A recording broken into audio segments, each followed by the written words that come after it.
El nombre de un juez aparece cada vez con más insistencia en fallos polémicos. Es el juez Rómulo Carcausto Caya, miembro de la primera sala penal de apelaciones, la misma que esta semana dispuso, así de simple, excluir a las empresas Grañé Montero, JJ Camet, ICSA, del caso Interoceánica, el mismo por el que se habría pagado un soborno de $20 millones a Alejandro Toledo. Lo peor de todo es que no es el único fallo controvertido, es la misma sala que liberó a Félix Moreno, que puso en libertad al brazo legal de Orellana, la misma sala que revocó la orden de detención de los accionistas de las empresas consorciadas de Odebrecht y la que recusó a la sala que dictó prisión preventiva contra Ollantumala y Nadine Heredia, yendo por supuesto mucho más allá de lo que establecía el fallo del Tribunal Constitucional. Conozca la historia del juez Carcausto y la Sala Penal de Apelaciones en el siguiente reportaje de Karina Novoa y Jimmy Rodríguez. Prisión preventiva Alejandro Toledo Manrique. Prisión preventiva contra los investigados Ollanta Moisés Humala Tazo y Nadine Heredia Alarcón. Dos jueces distintos, hasta antagónicos. Por unanimidad, declarar nulo la medida restrictiva de derecho de detención preliminar, declarar nulo.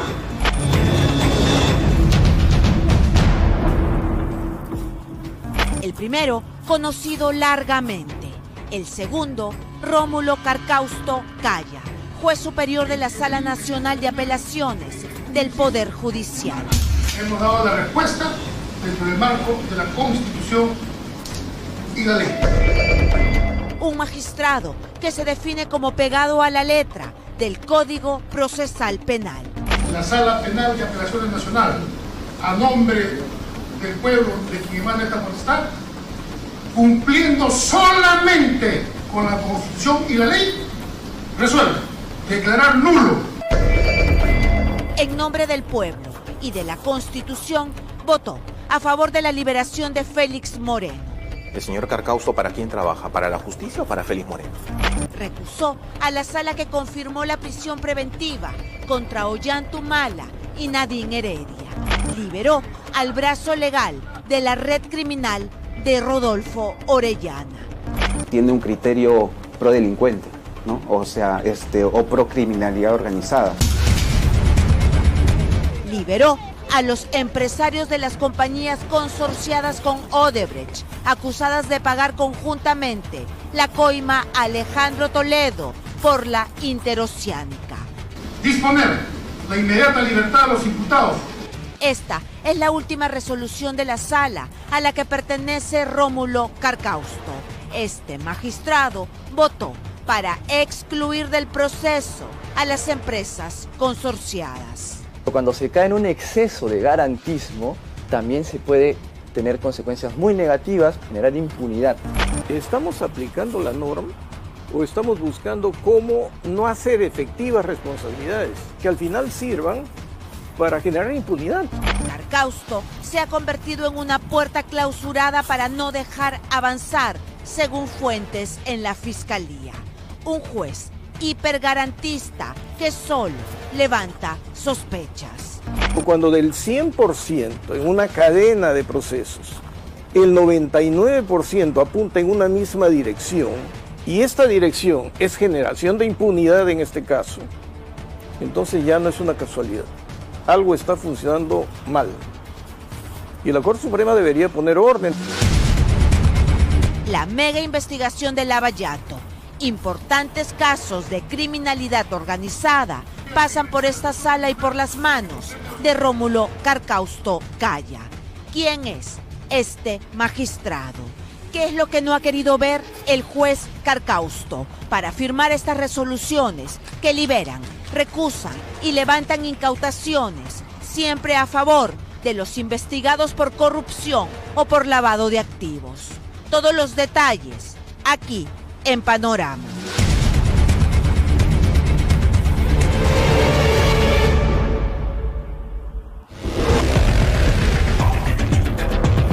Yo quiero que entiendan, señores, con suma claridad, hay veces los términos se hace complicado para muchos de ustedes.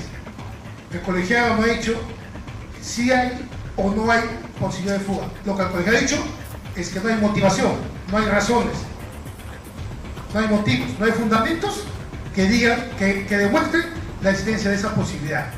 Esta es la primera sala penal de apelaciones. Está conformada por 3 miembros. Rómulo Carcausto y Sonia Torre la mayoría de veces coinciden en sus decisiones. El voto discrepante es casi siempre de Edita Condori.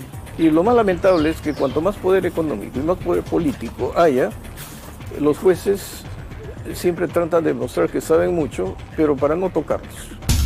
Esta es la resolución más reciente de esta sala de apelaciones. Se excluye de la investigación por colusión y lavado de activos a las empresas consorciadas con Odebrecht por el caso Interoceánica y la coima para Alejandro Toledo de $20 millones. Se deja fuera de las investigaciones a Ixa, a Graña y Montero y a JJ Camet, contratistas. El pago ha sido por Odebrecht, pero el resto de las empresas sí tenían conocimiento, no detalles, pero sí sabían que existía el acuerdo. Acusadas de conocer el pacto ilícito entre Alejandro Toledo y Jorge Barata y de pagar la coima de manera conjunta y proporcional a la inversión de cada empresa. Ellos sabían que habíamos pagado y sabían que tenían que asumir lo que le correspondería. El mismo Marcelo Odebrecht ha dicho ante fiscales peruanos que las consorciadas sabían muy bien lo que hacían.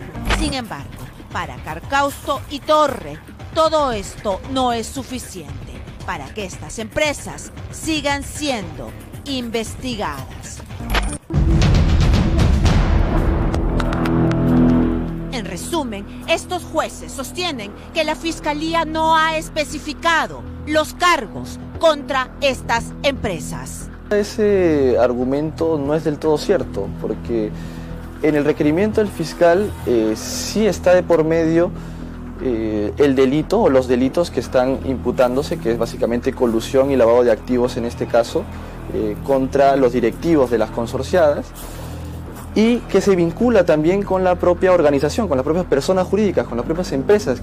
2 abogados penalistas, la Fiscalía y la jueza Condori, aseguran que en la imputación fiscal sí se detallan los delitos. Están escritos en la acusación. En esta etapa de la investigación, dice Condori, es lógico que se requiera solo un nivel de sospecha para proseguir en el proceso. Pero Carcausto exige más. Hay que tener en cuenta que estamos todavía en una fase de investigación, ¿no? De una fase de investigación preparatoria que no puede exigirse un grado probatorio alto, casi cercano a una condena, a una sentencia final, porque todavía faltan realizar actos de investigación. Esta sala no solo excluyó a las consorciadas.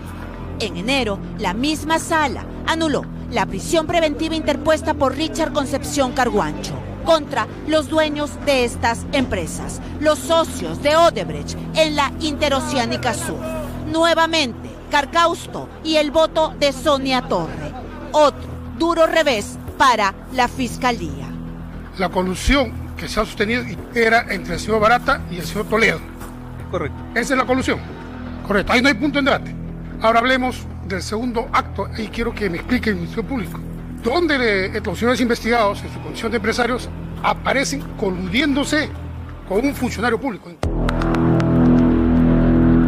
Carcausto quería acaso que Toledo se reuniera con cada uno de estos empresarios, que a cada uno le pidiera dinero por la Interoceánica para confirmar la prisión preventiva. Está aprobado en Perú, en Brasil y en otros países el mecanismo de los sobornos y el papel de cada personaje, hecho que está claro para el Ministerio Público, pero no para esta sala. A los señores abogados de la defensa, a algunos patrocinados se le ha imputado formalmente que pertenecen a una organización criminal. No, señor, no hay una imputación formal. Entonces, de regreso a sus casas. Son sentidos de resoluciones que pueden ser perjudiciales, que pueden suponer un riesgo para las investigaciones que realiza el Ministerio Público. En la doctrina que habla del hipergarantismo, que puede ser nocivo también. Tan nocivo como la liberación de Félix Moreno para los fiscales, el primer pez gordo encarcelado por Lavallato. Según la Fiscalía, Félix Moreno pidió una coima a Odebrecht de $4 millones por esta obra, la Costa Verde del Callao. Como ven ustedes, la obra está inconclusa y está paralizada. Fue liberado por la Sala Carcausto. Edita Condori votó nuevamente por mantenerlo en prisión. Cuando este señor Carcausto emite la sentencia de que salga de su prisión preventiva, todos los que se habían retraído y se habían escondido cual roedores salieron nuevamente con todo. Ahora se sientan empoderados para poder seguir ocupando cargos públicos y obviamente seguir ejerciendo la corrupción en nuestra región. Es otro de los casos más sólidos para la Fiscalía. La Fiscalía presentó varias pruebas. Un colaborador eficaz que estuvo en las reuniones de coordinación entre Odebrecht y Félix Moreno. El mismo colaborador eficaz recibió parte de la coima. También tienen la ruta del dinero. A pesar de todas las pruebas, decidieron revocar la orden de prisión. No fue suficiente la declaración de Gil Chavitz, el aspirante a colaborador eficaz, ni los desembolsos probados del Departamento de Coimas de Odebrecht. Tampoco sirvieron los constantes viajes a Brasil de Félix Moreno cada vez que se firmaba una adenda para encarecer esta obra. Todo fue poco para estos jueces, insuficiente para mantener en prisión preventiva a Moreno. En realidad, la experiencia que he vivido es una experiencia bastante dolorosa, bastante incómoda.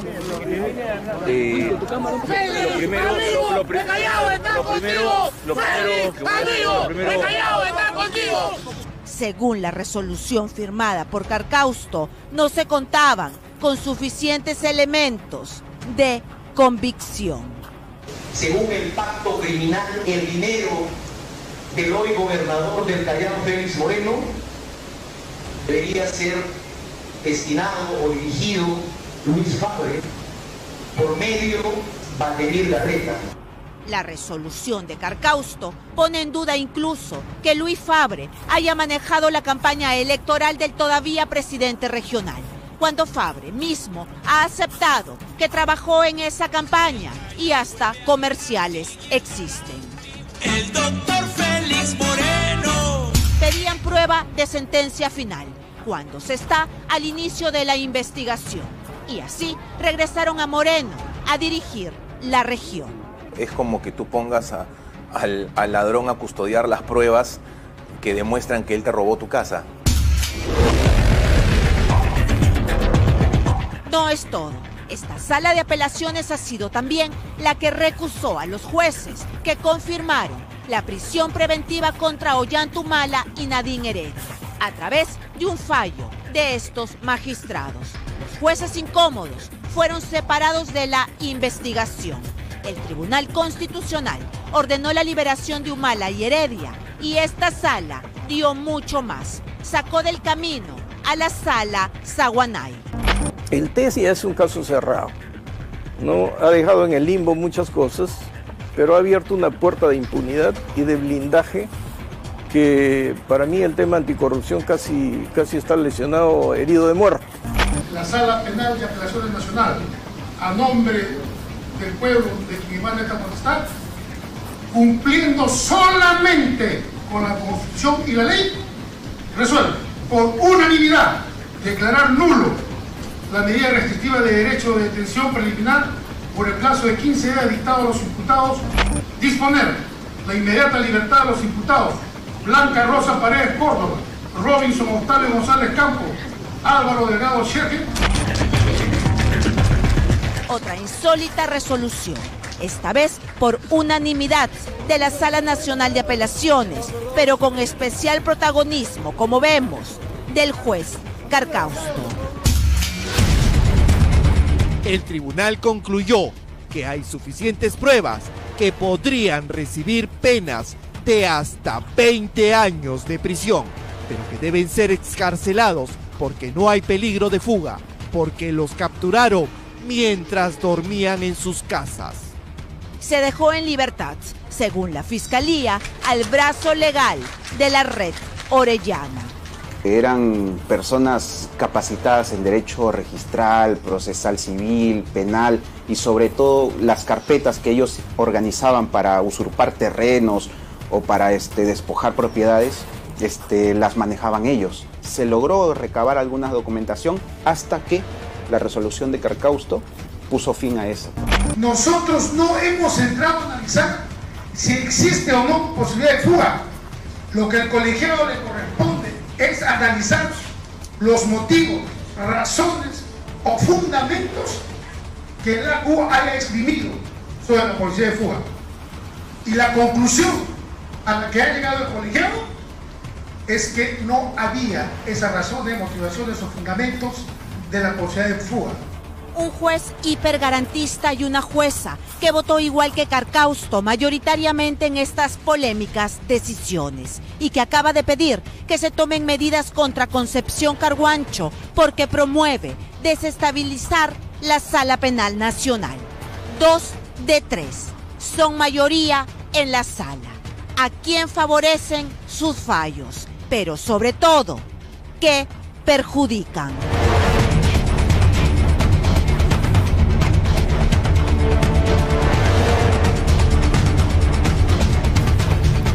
Ese es el juez Carcausto. Para impedir justicia no se requiere aferrarse de manera casi enfermiza del punto y coma de una ley. Entra también a tallar la racionalidad, la proporcionalidad, el criterio.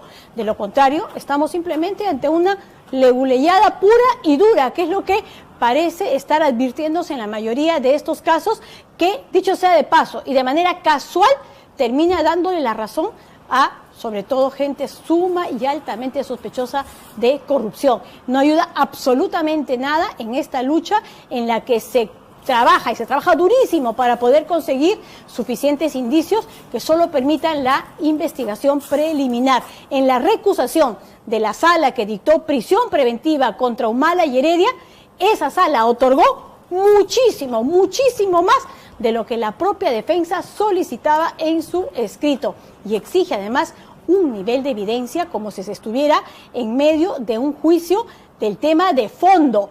Eso es lo que hay que tener claro. Ese juez no está viendo el proceso en sí donde se va a declarar si las personas son culpables o inocentes, sino si procede o no la etapa de investigación preliminar, en la que se deben evaluar simplemente si existen o no los indicios para que las investigaciones continúen.